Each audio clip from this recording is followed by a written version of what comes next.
श्री सद्गुरु महाराज की जय। श्री सद्गुरु महाराज की जय। श्री सद्गुरु महाराज की जय। बुलंद आवाज में जय जयकार करें। बोलिए श्री सद्गुरु महाराज की जय।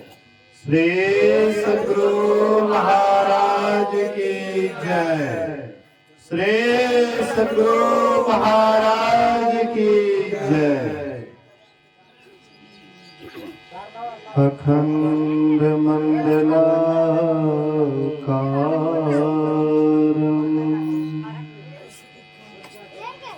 व्याप्तं येन चराचरम् तत्पदं दर्शितं येन तस्मै श्री गुरुवे नमः। धन्य धन्य सतगुरु सुखदा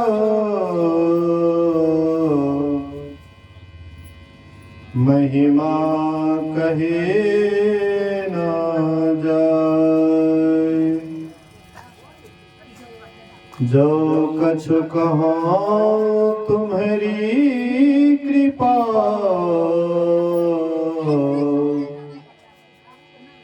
मोते कछु ना बसाए। सर्वत्र सर्वदा वर्तमान सद्गुरु महाराज जी के पावन चरणों में कोटि कोटि नमन। उपस्थित गुरुजन, धर्म प्रेमी सत्संगी बंधुओं, पूजनीय माताओं तथा भक्तिमती बहनों, अभी हम लोग अपराह्न कालीन सत्संग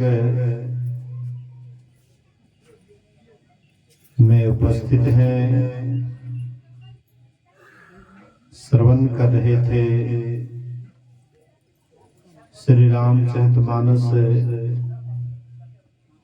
सप्तम सोपान उत्तर कांड से। बड़े भाग पाइए सत्संगा, बिना ही प्रयास हो ही भवभंगा। बड़े भाग्य से सत्संग मिलता है। आप कहेंगे कि हम लोग तो कितना बार सत्संग में गए हैं, तो हम लोगों का तो भाग्य बड़ा है ही।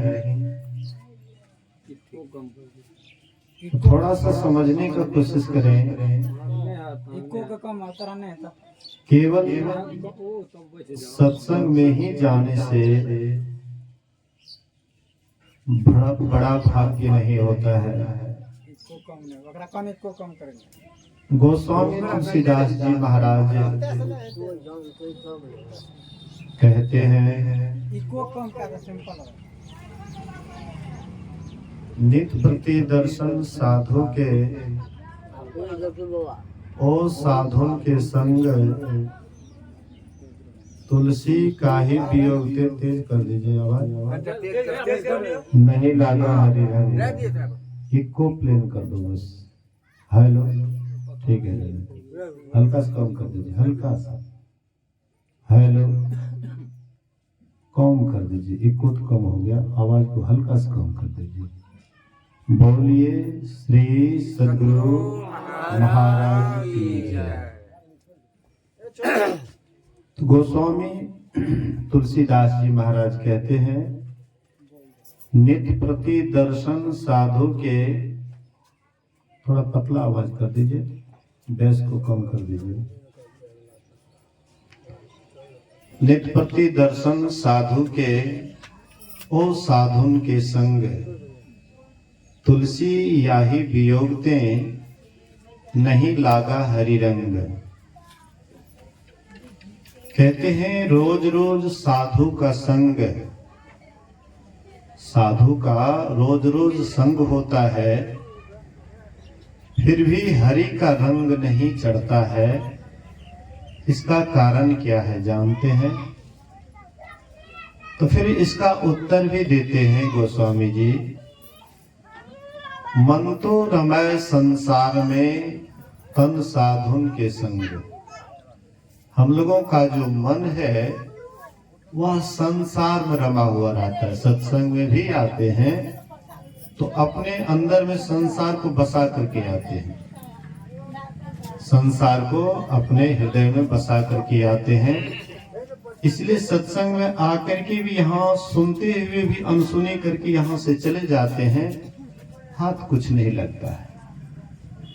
जीवन भर इस तरह से अगर आप सत्संग करते रहिएगा तो कोई परिवर्तन नहीं होगा। आप अगर अपने जीवन में परिवर्तन चाहते हैं तो खाली बर्तन अपने को करना होगा। एक महात्मा जी एक दुकानदार के यहाँ गए और दुकानदार भाई से कहते हैं, भाई ये डब्बा में क्या है? बोले कि इसमें जीरा मरीच है। इसमें क्या है? बोले हल्दी है। इसमें क्या है? पचफोरना है। इसमें क्या है? तेजपात है। इसमें क्या है? जीरा है। कहते वो कोना वाला डब्बा में क्या है? बोले कि महात्मा जी कुछ लेना देना है कि नहीं है? खाली पूछते जा रहे हैं इसमें क्या है, उसमें क्या है, उसमें क्या है। अरे कुछ लेना देना है तो लेने देने की बात कीजिए, काहे हमारा समय बर्बाद कर रहे हैं। महात्मा जी कहते नहीं, वो कोना वाला डब्बा में क्या है? कहते हैं राम राम। चुटकी बजाते हुए कहते राम राम। थोड़ा सा हम लोग विचार करें, जिसमें भरा हुआ है तो कोई हल्दी है, किसी में जीरा है तो मरीच है, तेजपात है, पचफोरना है, लेकिन जो खाली डब्बा है तो उसमें राम राम। हम आप संसार की वस्तु अगर बसा लेंगे तो वही हल्दी, वही पचफोरना, वही जीरा मरीच, जिसका कोई खास कीमत नहीं। लेकिन अगर अपने हृदय में अगर परमात्मा को बसा लेते हैं तो आपका कीमत अनमोल हो जाता है, जिसका मोल तोल नहीं है। लेकिन अपने हृदय में कैसे बसाइएगा? जब तक बर्तन खाली नहीं होगा। हम संसार भर के विचार में डूबे रहते हैं, अपने मन को संसार भर के विचार में डुबाए हुए रहते हैं। एक बार भी मन को चैन नहीं देते हैं। हर हमेशा कोई न कोई विचार दिमाग में चलते रहता है। ये जो विचार का जो लंबा परत है, यही साधना में सबसे बड़ा बाधा है। हम अगर साधना में आगे बढ़ना चाहते हैं, अगर हम जीवन मुक्त अवस्था को पाना चाहते हैं, तो प्रत्येक विचार से मन को जब तक ऊपर नहीं उठाइएगा तब तक हम लोगों से ध्यान, भजन या सत्संग कहीं भी हम प्रगति की ओर नहीं जा सकते हैं। इसलिए सबसे पहले जाइए सत्संग में तो सब कुछ भूल जाइए। जैसे ही सत्संग में बैठते हैं सब कुछ भूल जाइए। मूर्ति की पूजा क्यों होती है जानते हैं? इसलिए कि मूर्ति हिलता डुलता नहीं है। जहां रख दीजिए वहीं पर रखा हुआ रहेगा। न कुछ खाता है, न कुछ बोलता है, न चलता है, न उठता है, न बैठता है, न हिलता डुलता है। इसलिए मूर्ति की पूजा करते हैं। हम लोग भी अगर मूर्तिवत बन जाएं तो फिर संसार में हमारी पूजा होने लगेगी। गुरु महाराज जी क्या किए? मूर्तिवत बन गए। बैठे ध्यान पर तो बस ध्यान पर बैठे तो बैठ ले रह गए। कब तक बैठेंगे इसका भी कोई ठिकाना नहीं। तो मूर्तिवत हो गए, मूर्ति के समान बैठे, एकदम ध्यान पर तो बैठ ले रह गए। चले गए भीतर और भीतर में जाकर के अपने आप का दर्शन किए। अपने आप का दर्शन किए तो ईश्वर का दर्शन हुआ। फिर उनमें और ईश्वर में कोई अंतर नहीं रहा। इसलिए सबसे पहले जब हम सत्संग में आते हैं तो दिमाग में कोई भी दिमाग में बात नहीं लाना चाहिए, प्रत्येक बात को दिमाग से हटा देना चाहिए। इसलिए बर्तन को खाली करके रखिए। एक महात्मा जी एक बूढ़ी माई के यहाँ गए, और बूढ़ी माई जो भी कौन साग बनाई थी तो बाबा को उस दिन प्रसाद के रूप में भिक्षा के रूप में दिए। तो बाबा उस दिन जो भी हुआ रूखा सूखा पा लिए। उसके बाद कहते बाबा कल मेरे यहाँ आइएगा तो मैं पवित्र खीर बना करके रखूंगी, आपको भिक्षा में दूंगी, और साथ साथ हमको आत्मा का ज्ञान दीजिएगा। आत्मा क्या है, परमात्मा क्या है, इनके संबंध में हमको ज्ञान दीजिएगा। तो बाबा दूसरे दिन आए।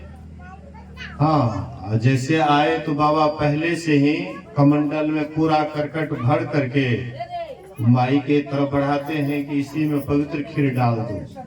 बोले बाबा ये क्या कहते हैं, ये गंदा कमंडल में क्या पूरा करकट भरा हुआ है, उसमें पवित्र खीर कैसे डाला जाएगा, खीर गंदा हो जाएगा। इसलिए लाइए मैं इसको सर्फ साबुन से साफ कर देती हूँ, उसके बाद पवित्र खीर डालूंगी। बोले कि नहीं नहीं माई इसी में डाल दो, कोई बात नहीं है। बोले कि नहीं बाबा खीर गंदा हो जाएगा। बोले कि जिस तरह से तुम ये कूड़ा करकट वाले कमंडल में पवित्र खीर नहीं डालना चाहती है, इसी तरह से तुम्हारे भीतर में भी कूड़ा करकट भरा हुआ है। संसार की कामना रूपी कूड़ा करकट से तुम्हारा दिल दिमाग भरा हुआ है, और ये पवित्र ज्ञान तुम्हारे भीतर में देंगे, ये नहीं ठहरेगा। इस ज्ञान को ठहराने के लिए इसके लिए पवित्र बर्तन होना चाहिए। सूचे भाड़े सांचू समावे बिरले सुचाचारी, तंतय कौ परम तंतु मिलाइया नानक शरण तुम्हारी। छठ पर्व है, आज कौन सी है, खरना। बोलिए श्री सदगुरु महाराज की जय। आज खरना है, छठ पर्व है। देखिए छठ पर्व के लिए लोग कितना बढ़िया बढ़िया सामान पवित्र बर्तन में जो भी सामान लाते होंगे तो बहुत बढ़िया से देख रेख करके पवित्र से हुआ पकवान भी बनाएंगे तो बड़ा पवित्र से बनाएंगे। गेहूं को धो करके, जैसे अपना कभी नहीं खाते वो सब मतलब अपना जैसे तैसे भी खा लेंगे, जैसे तैसे गेहूं भी पिसा लेंगे, इसमें कोई बात नहीं है। लेकिन छठी मैया को चढ़ाना है तो इसीलिए खूब बढ़िया से साफ सुथरा करके पवित्र बना करके तब उसको हम चढ़ाते हैं। थोड़ा सा विचार कीजिए कि हम छठी मैया के लिए जो भी काम करते हैं पवित्र बर्तन में करते हैं, इसी तरह से जब तक हमारा बर्तन भी साफ नहीं होगा, पवित्र नहीं होगा, तब तक हम कभी भी ईश्वर को नहीं पा सकते हैं। सत्संग में जाने के लिए जाएंगे, लोगों को लगेगा कि ये सत्संगी है, बढ़िया सत्संगी है, बराबर सत्संग में जाते हैं, लेकिन जब तक आपके दिल दिमाग में संसार की वस्तुओं से दिमाग भरा हुआ है, कामनाओं से दिमाग भरा हुआ है, तब तक आप सत्संग जीवन भर करते रहिए, कोई जीवन में परिवर्तन नहीं हो सकता है। इसलिए महापुरुष ने कहा चाह गई चिंता मिटी मनवा बेपरवाह। जिसके अंदर में चाहना चली जाती है उसकी चिंता मिट जाती है। हम लोगों के अंदर में चाहना है इसलिए चिंता है, चाहना खत्म हो जाएगी चिंता भी खत्म हो जाएगा। चाह गई चिंता मिटी मनवा बेपरवाह, तब मन को कोई परवाह नहीं है। अखनी तो बहुत परवाह है, संसार की कितना परवाह रखते हैं पता नहीं लगता है। अब छठे करना है तो उसके लिए कितना परवाह आपको रखना पड़ेगा, क्या क्या जर करना पड़ेगा, कितना कितना चीज, हल्दी आदि और क्या क्या, बहुत सामान इकट्ठा करना पड़ता है। बहुत सामान इकट्ठा करना पड़ता है। एकदम आप बेचैन हो जाते हैं, मन को बहुत परवाह हो जाता है कि ये काम करना, ये सब सामान लाना है, तब छठी मैया को चढ़ाएंगे।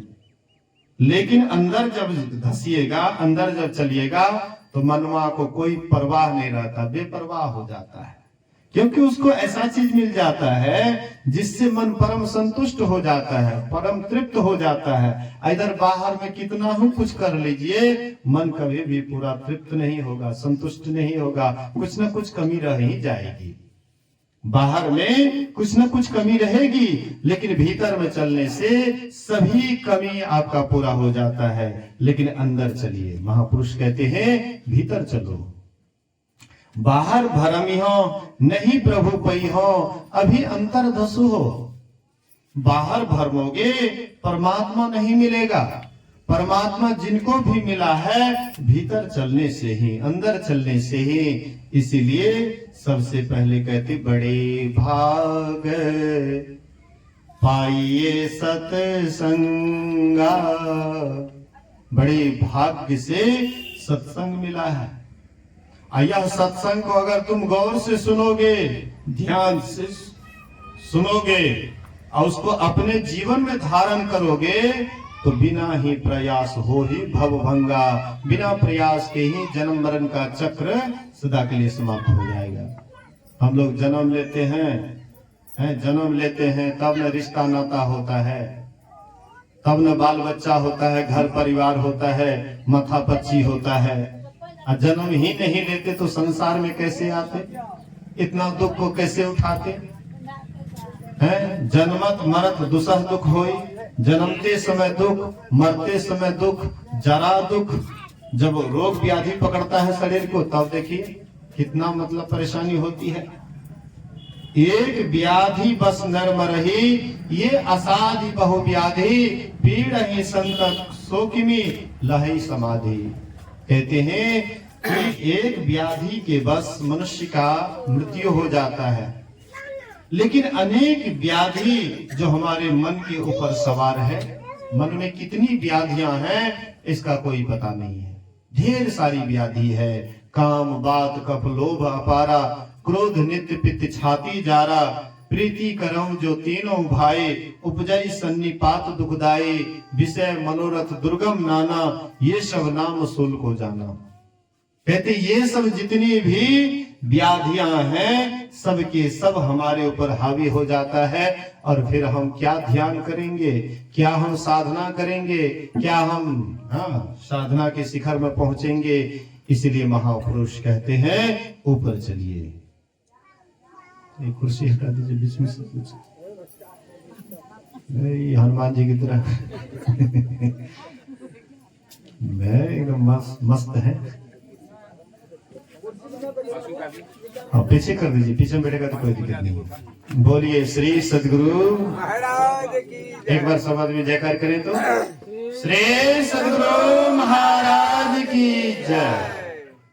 तो मैं कह रहा था कि सभी चिंताओं से ऊपर उठना है। सभी चिंता, जितना संसार की चिंता करिएगा धीरे धीरे आप उतना ही कंगाल होते जाइएगा। जब हम सूर्य के तरफ चलते हैं तो छाया हमारे पीछे पीछे चलता है। आज जैसे हम छाया को पकड़ने के लिए दौड़ते हैं तो छाया दूर भागने लग जाता है। इसीलिए सत्संग को पकड़ करके रखिए। सत्संग के पकड़ने से सब कुछ आपके मुट्ठी में आ जाएगा। गोस्वामी तुलसीदास जी महाराज कहते हैं कि लाही चारि फल अछतनो साधु समाज प्रयाग। शरीर के रहते अछतनो, शरीर के रहते हुए 4 फलों की प्राप्ति होगी, अर्थ धर्म काम और मोक्ष। ये 4 चीज मिल जाए तो फिर पाने के लिए बाकी रहेगा कुछ। ये 4 चीज के अंदर ही पूरा संसार आ जाता है। और 4 चीज मिल गया तो सब कुछ मिल गया। गुरु महाराज जी कहीं रास्ते से सफर कर रहे थे, स्टेशन पर बैठे हुए थे गाड़ी के इंतजार में। 4-5 युवक आते हैं, कहते हैं हजूर आप कौन सी का प्रचार करते हैं? गुरु महाराज कहते सत्संग का प्रचार करता हूं जी। तो सत्संग से क्या लाभ होता है, क्या मिलता है सत्संग से? पहले हम लोग कोई भी काम करते हैं तो लाभ है खोजते हैं, हानि कोई भी काम जब समझ आती है काम में हानि है तो वह काम हम नहीं करते हैं, लेकिन करते हैं। लेकिन थोड़ा रमन चमन मिलता है तो करते हैं। नाच में कौन लाभ होता है, लेकिन वहां जाकर के देखिए कितना भीड़ भाड़ रहता है। हमको लगता है कि छठ में भी जहां जहां घाट बनाया है वहां पर कुछ न कुछ होगा ही, कोई न कोई कार्यक्रम होगा। लोग रात रात भर जग करके वहां पर टकटकी लगा करके देखेंगे। थोड़ा सा विचार कीजिए कि उससे क्या लाभ होता है, कितना लाभ होता है, कितनी शांति मिलती है। अशांतस्य कुतो सुखम, जहां अशांति वहां कहां सुख है। शांति तो मिलेगी आपको अंदर चलने से, शांति तो मिलेगी आपको ध्यान में, शांति मिलेगी आपको सत्संग में। लेकिन हम सत्संग ध्यान छोड़ करके संसार में दौड़ते हैं कि कहीं जाएंगे, कहीं वहां शांति मिल जाए। कहीं छठी मैया का व्रत करते करते कहीं शांति मिल जाए, कहीं चौथी चांद को छाछ दिखाते हुए कहीं शांति मिल जाए। ये बाहर में आज से नहीं, बहुत जन्मों से हम लोग ये सब कर रहे हैं, लेकिन आज तक बाहर में शांति किसी को नहीं मिली है। और जिसको भी मिली है अपने अंदर में चलने से ही। इसलिए गुरु महाराज से कहते हैं कि लाभ बताइए, सत्संग से क्या लाभ होता है। तो गुरु महाराज जी कहते हैं कि गोस्वामी तुलसीदास जी महाराज के रामायण को तुमने नहीं पढ़ा है। रामायण में क्या लिखा हुआ, पढ़ लो वहां बढ़िया से। मति कीरति गति भूति भलाई, जब जेहि जतन जहाँ जेहि पाई।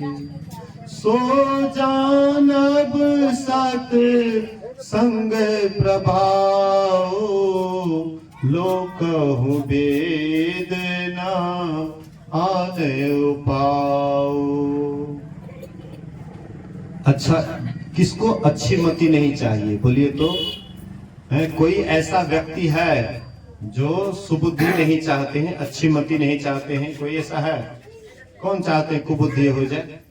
ना तो आप अपने अंदर चाहते हैं कुबुद्धि, ना अपने बाल बच्चे के अंदर चाहते हैं कुबुद्धि। मेरा बेटा उनके अंदर सुबुद्धि हो, बेटी के अंदर सुबुद्धि हो, बढ़िया से संसार में रहे, लोग इसका यशगान करे, इसका गुणगान करे। कौन नहीं चाहता है? लेकिन वह सुबुद्धि कहां से मिलेगी? कभी इस पर विचार किए हैं? हम लोग तो संसार की बात में विचार करते, लेकिन सत्संग पर कभी विचार नहीं करते हैं कि वह सुबुद्धि कहां से मिलेगी। बिनु सत्संग विवेक न होई। सत्संग से सुबुद्धि मिलती है, कुबुद्धि भाग जाता है। 60 से 60 आदमी भी जब सत्संग करने लग जाते हैं तो उसके अंदर सुबुद्धि आ जाती है, कुबुद्धि भाग जाता है। वाल्मीकि को जानते हैं, कितने बड़े हत्यारे थे? वाल्मीकि नारद घट जोनी, निज निज मुखनी कहीं निज होनी। जलचर थलचर नभचर नाना, जे जड़ चेतन जीव जहाना। अमति कीरति गति भूति भलाई, अजब जही जतन जहां जही पाई। असो जानव सत्संग प्रभाव, लोक वेद न अनुपाव। लोक और वेद में सत्संग के सिवा और कोई जगह ऐसा नहीं है जहां पर ये सब के सब मिलते हैं। तो अच्छी मति सबको चाहिए। मति कीरति, कौन नहीं चाहता है कि मेरा नाम फैले संसार में, कीर्ति मेरा फैले, लोग हमको जाने। तो कहते सत्संग करोगे तो तुम्हारा कीर्ति ऑटोमेटिक फैलने लगेगा। लेकिन मन अगर तुम सत्संग करते हो, लेकिन सत्संग में कोई भी लालच नहीं होना चाहिए, लोभ नहीं होना चाहिए।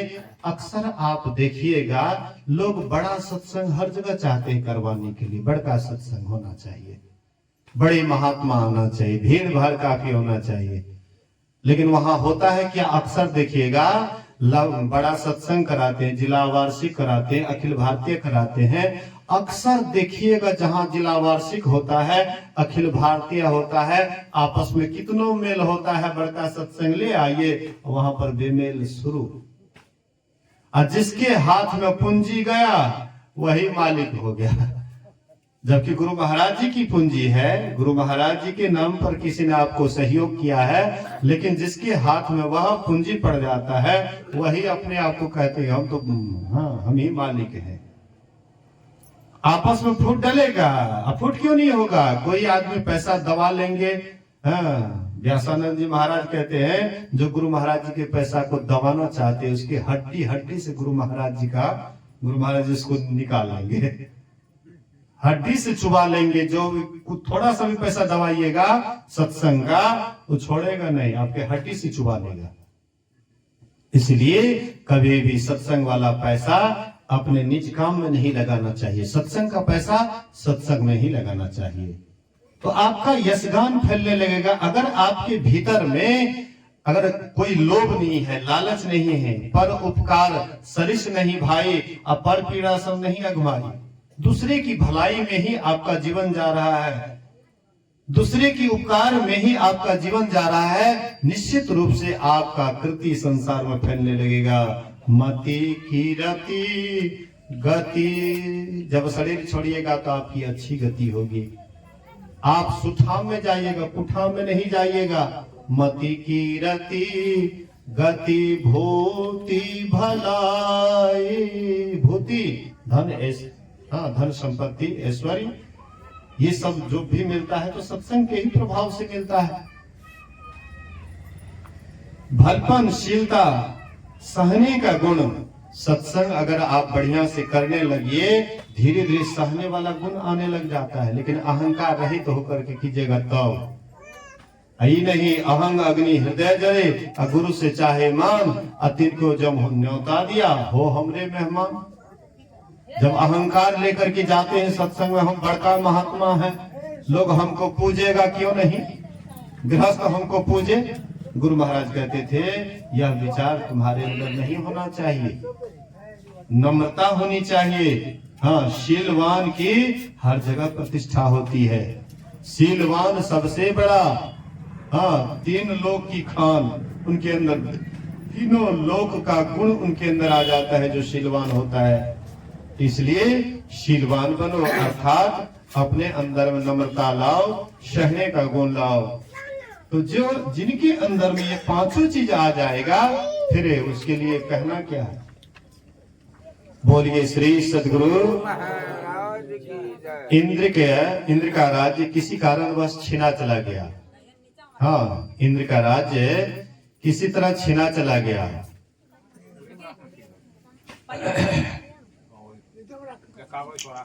तो बिना लक्ष्मी के, बिना धन के इंद्र कहीं भी जाता था उसका मन नहीं लगता था। बोलिए श्री सदगुरु।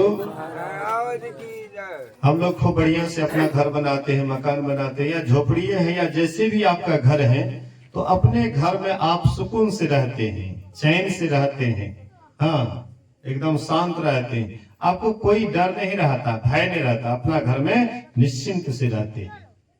लेकिन कोई अचानक आपके घर पर आक्रमण कर दे, आपको घर से निकाल दे, तो उस समय में आपको चैन मिलेगा, यहाँ सत्संग बैठ पाइएगा? जिसको घर से भगा दिया है सत्संग बैठ पाएंगे? उसका मन नहीं लगेगा, यहाँ बेचैन रहेगा मन। वैसे ही इंद्र का राज्य छीना गया, हिरण्यकश्यप राज्य छीन लिए, तो इंद्र को कहीं भी मन नहीं लगता था। हर हमेशा इंद्र एकदम बेचैन रहते थे। श्री लक्ष्मीहीनता के कारण कहीं भी उसका मन नहीं लगता था। तो होते होते गुरु बृहस्पति के पास गए, बोले कि गुरुदेव कुछ उपदेश कीजिए। गुरु बृहस्पति उसको उपदेश करने लगे, लेकिन उसका मन उपदेश में नहीं लग रहा था। बोले कि मैं जानता हूं कि तुम्हारा सत्संग में मन नहीं लग रहा है, इसलिए कि तुम्हारा राज्य छीना गया है। जाओ, हाँ, दैत्य गुरु शुक्राचार्य के पास, वे तुमको कोई रास्ता बता देंगे। तो इंद्र गए वहां पर दैत्य गुरु शुक्राचार्य के पास और उनसे कहते हैं कि गुरुदेव कुछ उपदेश किया जाए। तो शुक्राचार्य उनको उपदेश करने लगे, लेकिन उपदेश में उसका मन नहीं लग रहा था। बोले कि मैं जानता हूं तुम्हारे पास धनहीनता के कारण तुम्हें सत्संग में मन नहीं लगता है। अच्छा, कोई बात नहीं है, मेरा शिष्य है प्रहलाद, और जाओ तुम भेष बदल करके उसकी सेवा करना, और जब प्रहलाद खुश हो जाए, प्रसन्न हो जाए, अगर वरदान मांगने के लिए बोले तो तुम उनसे अपनी शीलता मांग लेना कि आप अपनी शीलता दे दीजिए। ये गए भेष बदल करके प्रहलाद के पास और प्रहलाद की सेवा करने लगे। प्रहलाद कुछ दिनों के बाद खुश हो गए। मैं तुम्हारी सेवा से खुश हूं, जो वरदान मांगना है मांगो। तो प्रहलाद उनको कहते वरदान मांगने के लिए, तो वह कहता है कि आप अपनी शीलता दे दीजिए, आप अपनी शीलता दे दीजिए। बोले कि ओ तुम इंद्र हो? बोले कि हाँ। तो मेरे गुरुदेव ने तुम्हें रास्ता बतलाया? बोले कि हाँ। बोले कि मैं तुम्हें शीलता देता हूं, साथ साथ तुम्हारा राज्य लक्ष्मी भी लौटा रहा।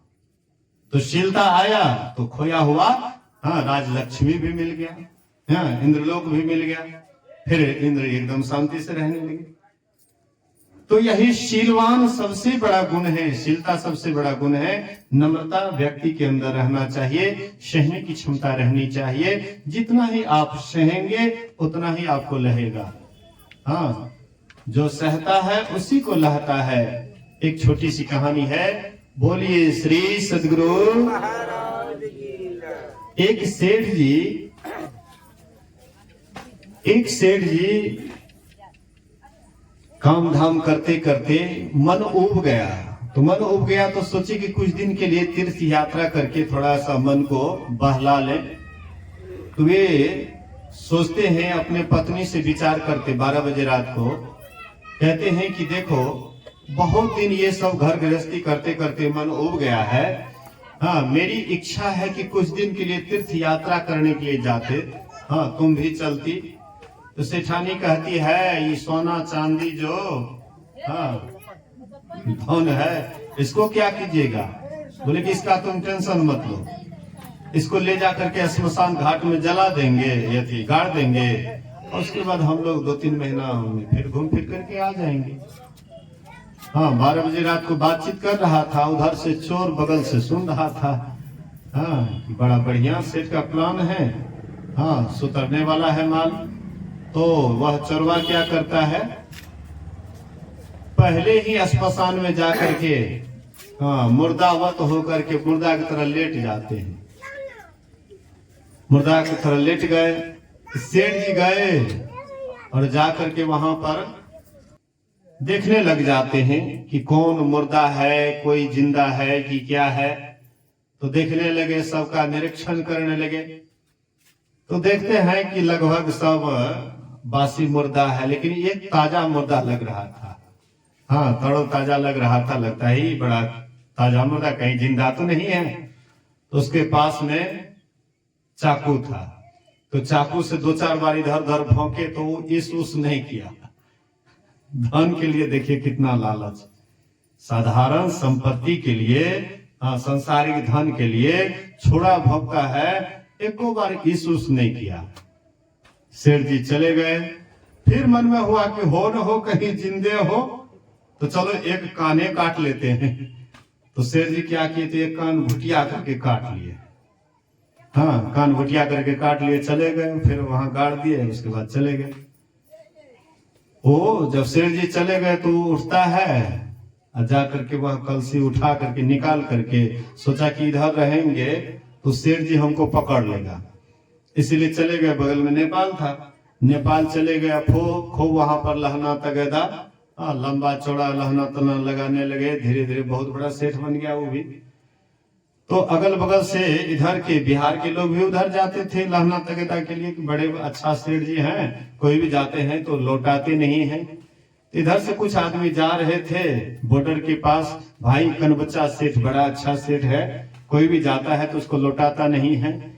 कहते हैं वो सेठ जी 3 महीना के बाद जब लौटे या पता लगाने लगे नौ नगरी नौ ठाम, तो घूमते घूमते वही बगल से जा रहे थे।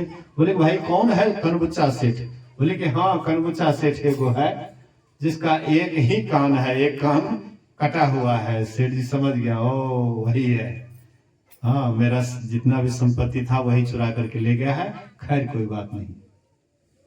तो वह गए, जैसे कनबुच्चा शेर देखता है कि वही सेठ जी है जिसका हम संपत्ति उखाड़ करके लाए हैं, तो पहले से ही आइए आइए आइए सेठ जी बैठिए, पैर दिए, पानी दिए पैर धोने के लिए। उसके बाद पहले भोजन कर लीजिए। भोजन कराने ले गए। भोजन कराने के बाद मुख शुद्धि के लिए देते हैं कुछ, कहते कहिए कैसा आना हुआ? तो सेठ जी कहते खूब लहा ना, खूब लहा ना। कहते सहा कितना? सहा तब न लहा, सहा कितना? आप छोड़ा भौंके एको बार ईसूस किए? कहा नहीं। उसके बाद आप हमारा कान भुटिया करके काट लिए, इस पर भी बोले हम ईसूस? बोले कि नहीं। तो सहा कितना? सहा तब न लहा। अच्छा सेठ जी, जो भी आपका धन लिए हैं आपको हम लौटा देते। बोले कि नहीं, अब तुम्हारा ये धन तुम्हारा ही है, तुमने सहा इसलिए तुमको लहा, इसलिए हम तुमसे अब कुछ नहीं लेंगे, मैं ऐसे ही जा रहा हूं। प्रत्येक काम में, जो भी काम में आप आगे बढ़ना चाहते हैं, प्रत्येक काम में पहले सहना पड़ता, सत्संग में भी पहले सहना पड़ता है। 2-3 घंटा तक एकदम बैठे रहते हैं, सब दिमाग से टेंशन को हटा करके दिमाग में कोई विचार नहीं लाते, केवल सत्संग के ही बात को प्रेम पूर्वक सुनते रहते हैं। ये भी एक प्रकार का सहना है। पूज्य भुजंगी बाबा संतमत के बड़े अच्छे महात्मा हुए। पूज्य भुजंगी बाबा से एक सत्संगी पूछते, हजूर भगवान कृष्ण कहते हैं कि जो योग का आरंभ कर देते हैं उसका जब शरीर छूटता है तो पहले स्वर्ग को जाता है, और वहां से जब आता है तो किसी श्रीमान के घर में या योगियों के कुल में जन्म होता है। लेकिन यहाँ पर भगवान कृष्ण नरक की बात तो नहीं बोले। शुभ अशुभ जो हम कर्म करते हैं, तो अशुभ कर्म करते हैं तो नरक जाना पड़ता है, शुभ कर्म करते हैं तो स्वर्ग जाना पड़ता है। लेकिन यहाँ पर बोले कि कोई योग का आरंभ कर दिए हैं तो वह जब शरीर छोड़ता है तो सीधे स्वर्ग को जाता है, और वहां से जब उतरता है तो श्रीमान के घर में जन्म लेता है, लेकिन नरक की बात तो नहीं किए। पूज्य भुजंगी बाबा कहते हैं कि हम जो सत्संग में बैठते हैं, पैर हाथ दर्द करता है, सब काम धाम को छोड़ देते हैं, सत्संग में समय निकाल करके सत्संग में बराबर लगातार बैठते हैं, तो उसमें जो हम दर्द सहते हैं, ध्यान में बैठते हैं, उसमें हाथ पर दर्द करता है, उसको सहते हैं, वही है नरक के दरवाजा को बंद करना। आपका नरक का दरवाजा इसी से बंद होता है। सत्संग में आप सहिएगा, ध्यान में आप सहिएगा। कुछ आदमी हैं कि सत्संग में तो बैठ जाते हैं 2-3 घंटा, लेकिन जब ध्यान की बात आती है तो वह उठ करके चले जाते हैं, ध्यान में मन नहीं लगाते हैं। तो सत्संग क्यों करते हैं? तब खाली दिखाने के लिए, दिखाने से काम चलेगा? सत्संग आप करते हैं ध्यान करने के लिए ही।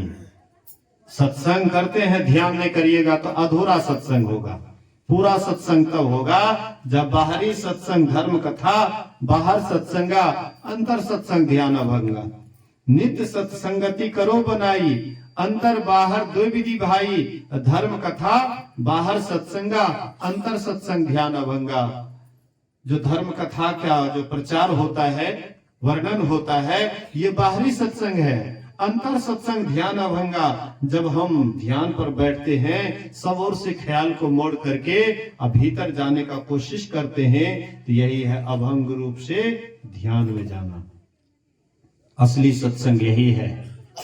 गुरु महाराज कहते हर हमेशा सत्संग करो। सत्संग मेरी श्वास है, जहां रहो सत्संग करो।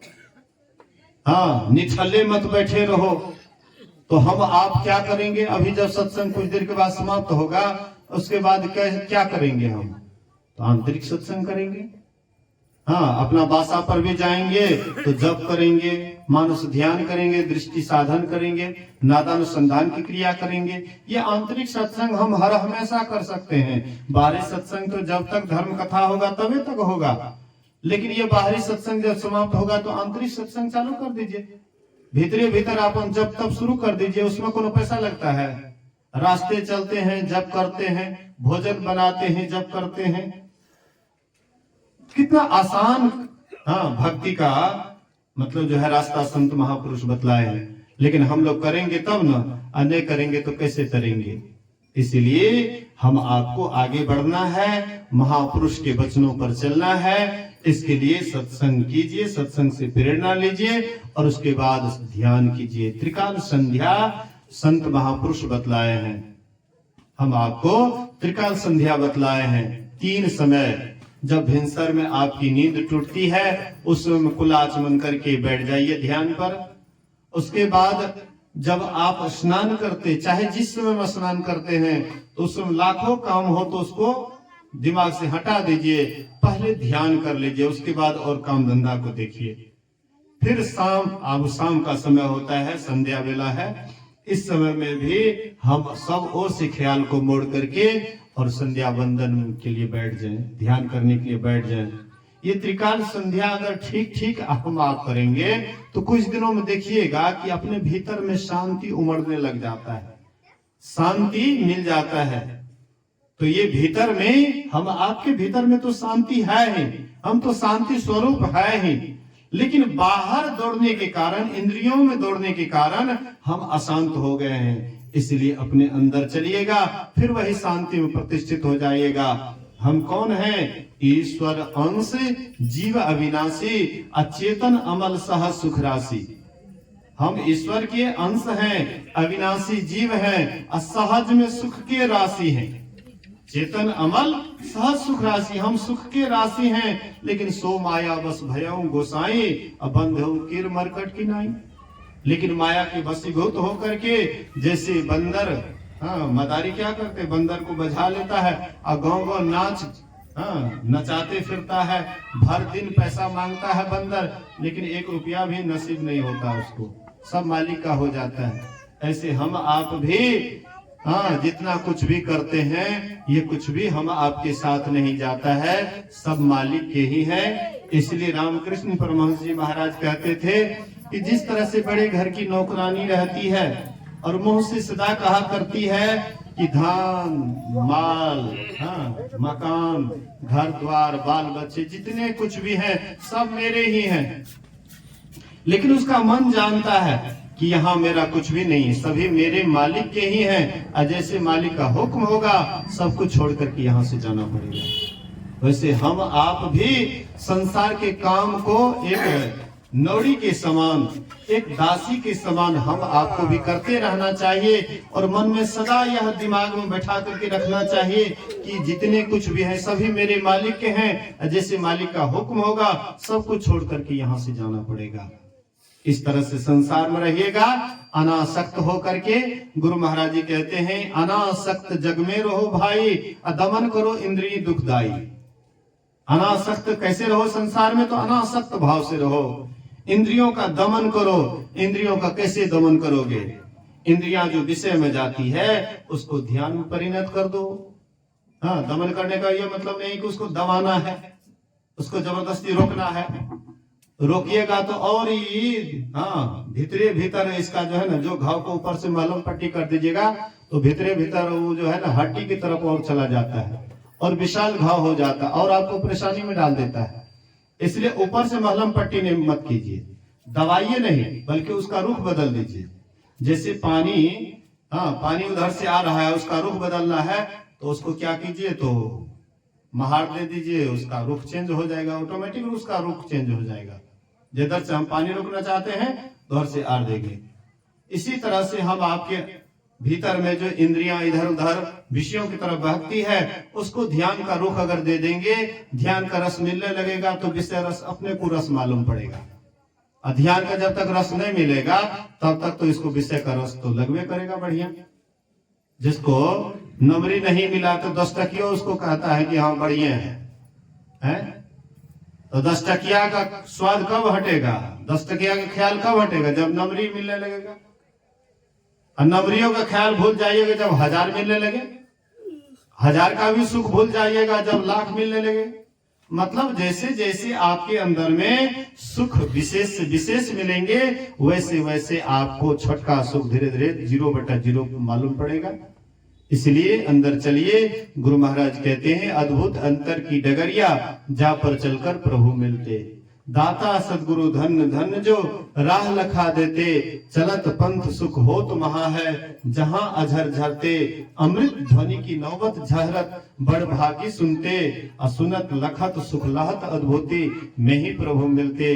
अद्भुत अंतर की डगरिया जा पर चलकर प्रभु मिलते। आइए इस भजन को गाते हुए मैं अपने वचन में विराम दूंगा। बोलिए श्री सदगुरु, बजवे बिला बजा दियो।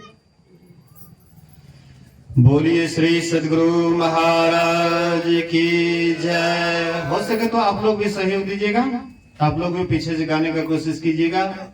बोलिए श्री सदगुरु।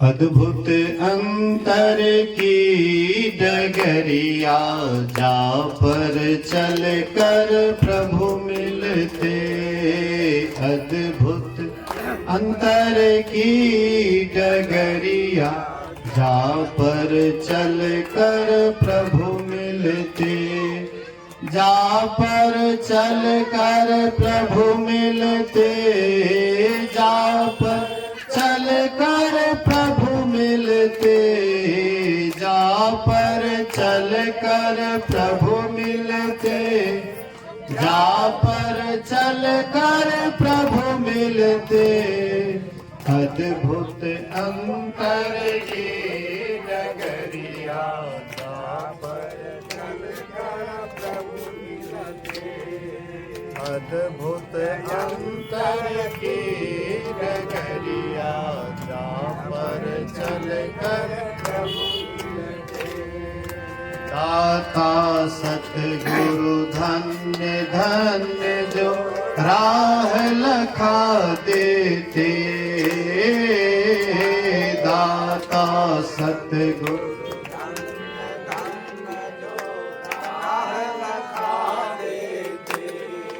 चलत पंथ सुख होत महा है,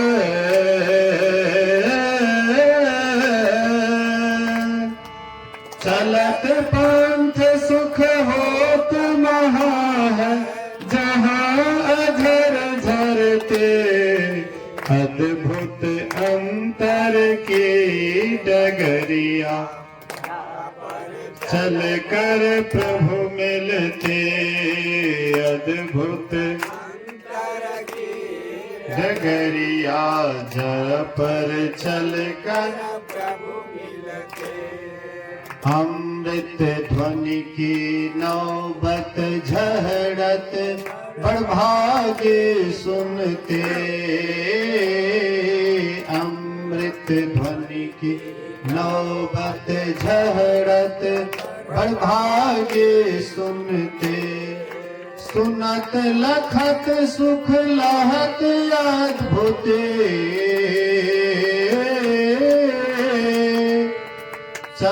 सुनत लखत सुख लहत अद्भुति, में ही प्रभु मिलते, अद्भुत अंतर की डगरिया, पर चल कर प्रभु मिलते, अद्भुत अंतर की डगरिया, पर चल कर प्रभु मिलते, अद्भुत अंतर की डगरिया,